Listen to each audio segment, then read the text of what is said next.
Coffee எடுத்துக்கங்க. என்னடா முகத்தை கூட பார்க்காம அப்படியே காஃபி எடுக்கிற? உன் வேலை என்னமோ அதை பார்த்துட்டு போமா.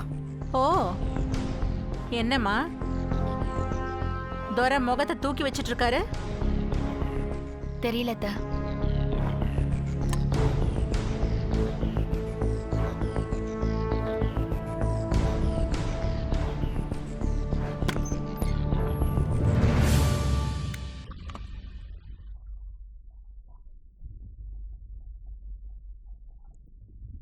கவிதா,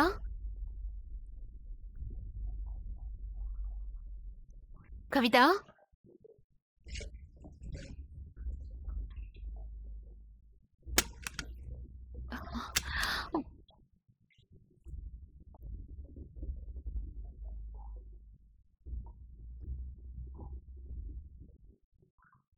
அத்தை கவிதா எங்க?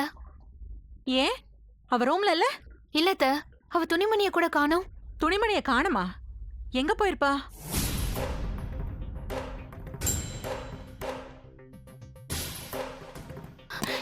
என்னங்க இது?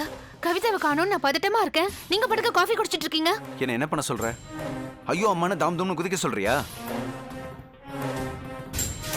இந்த வீட்டுல கவிதாவால பரபரப்புக்கு பஞ்சமா என்ன? கவிதாவை காணும்னு போய் போலீஸ் ஸ்டேஷன்ல புகார் கொடு. இல்லனா அவ போட்டோவை போட்டு காணவில்லைன்னு பேப்பர்ல ஒரு அட்வர்டைஸ்மெண்ட் கொடு.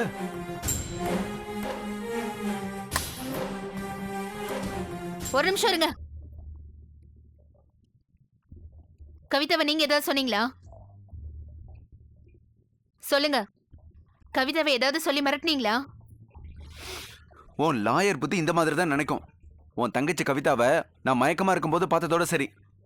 அதுக்கப்புறம் நான் பார்க்கவே இல்லை. வேண்டாங்க, பொய் சொல்லாதீங்க. நீங்க ஏதோ சொல்லிருக்கீங்க, அதனால அவ வீட்டை விட்டு போயிருக்கா. சொல்லுங்க, என்ன சமாதானம் பண்ண முடியாதுன்னு கவிதாவை மிரட்டி துரத்துட்டீங்களா? வேண்டாங்க கௌரி, தங்கச்சியை காணுங்கிற பதட்டத்துல அவசரப்பட்டு வார்த்தைகள் விட்டுறாத. உன் மேல சத்தியமா கவிதாவை நான் பார்க்கவும் இல்லை, பேசவும் இல்லை.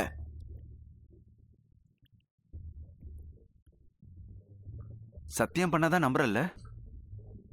நல்ல தாம்பத்தியம், நல்ல தாத்பரியம். டேய் சித்து,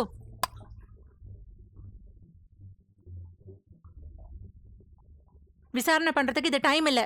கௌரியோட போய் கவிதாவை தேடு. யாரு? நானா? ஆமாண்டா, நீதான். கௌரி கூட போய் கவிதாவை தேடி கண்டுபிடிச்சு கூட்டிட்டு வா.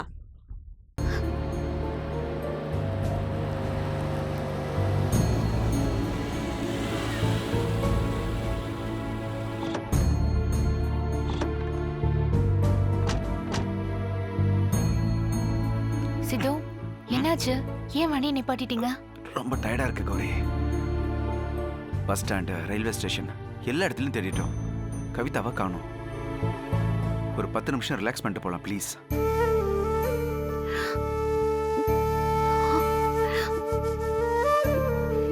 கௌரி அழாத கௌரி, கவிதா கிடைச்சிருவா. அவ கிடைக்கலனா நான் உங்களுக்கு கிடைக்க மாட்டேன். என் வாழ்க்கை நல்லா இருக்கணும்னு அவ விலைக்கு போயிட்டா. அவ விருப்பப்பட்ட வாழ்க்கைய நான் வாழ மாட்டேங்க. கவிதா இல்லனா நானும் இல்லைங்க. ஐயோ,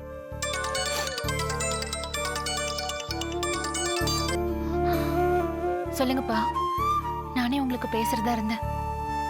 கவிதா நம்ம வீட்டுல தாமா இருக்கா.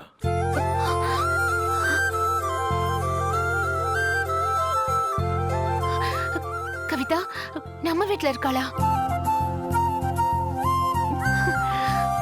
ஆமாம்மா, நீங்கெல்லாம் பதட்டமா இருக்க போறீங்களேன்னு தான் நான் உனக்கு ஃபோன் பண்ணேன். அவ எப்பப்ப நம்ம வீட்டுக்கு வந்தா?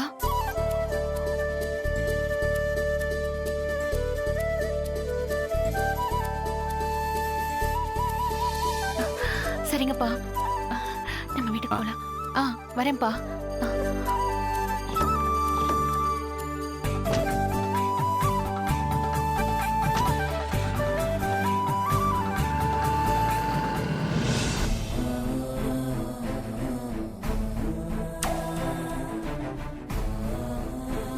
இனிமே இல்ல, இனி எப்பவுமே இவங்க தான் உன் அம்மா. நான் புறப்படுறேன்.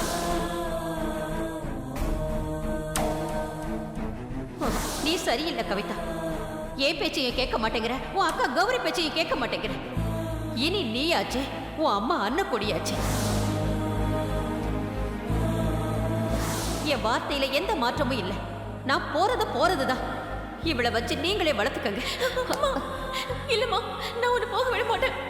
போக விட மாட்டேம்மா. நீ யாரு என்ன போக விடாம தடுக்க? என்ன தடுக்கிறதுக்கு உனக்கு எந்த ரைட்ஸும் கிடையாது. போ உங்க அம்மா கிட்ட.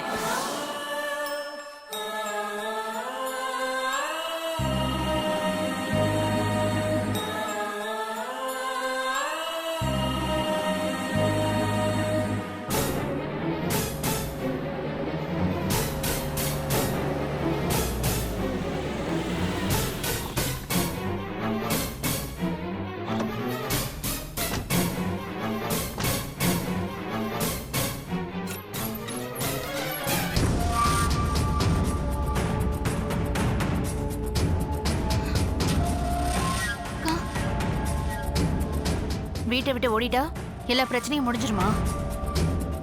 சொல்லு.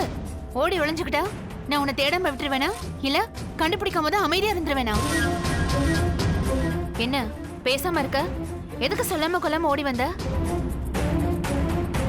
அந்த வீட்ல இருந்தா நான் கல்யாணத்தை பத்தியே பேசிட்டு இருப்பேன்னு ஊரை விட்டு ஓட பார்த்தல.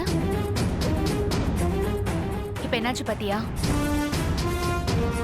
உன்னால உன்னை இத்தனை வருஷமா வளர்த்த கஸ்தூரி அம்மா பிரிஞ்சு போயிருக்காங்க. இதெல்லாம் உனக்கு தேவையா? இங்க எல்லாரும் இருக்கும். இங்க இருக்கிற எல்லாருமே நம்ம குடும்பத்தை சேர்ந்தவங்க தான். அவங்க எதிரில் வச்ச கேக்குறேன், எப்போ அவர் கையில நீ தாலி வாங்க போற?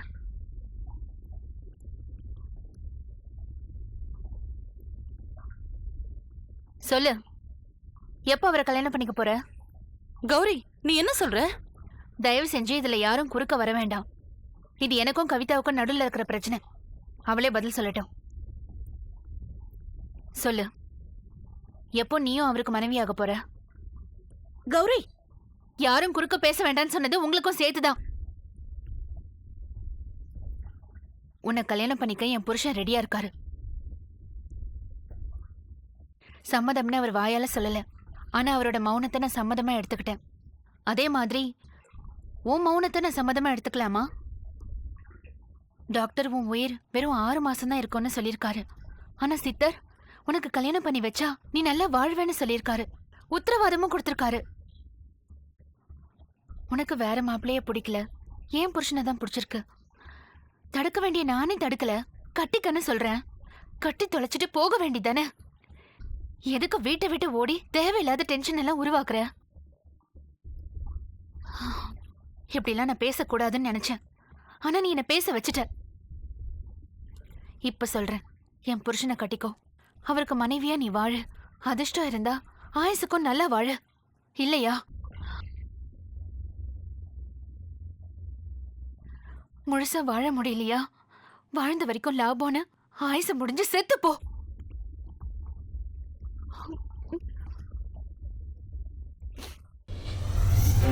மாப்பிள்ள சம்மதம் சொல்லிட்டாருன்னு கௌரி சொல்றாளேம்மா.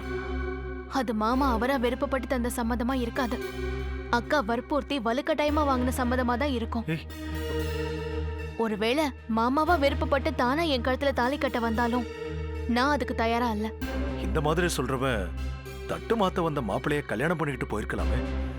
எதுக்கு போனை போட்டு கல்யாணத்தை நிறுத்தின?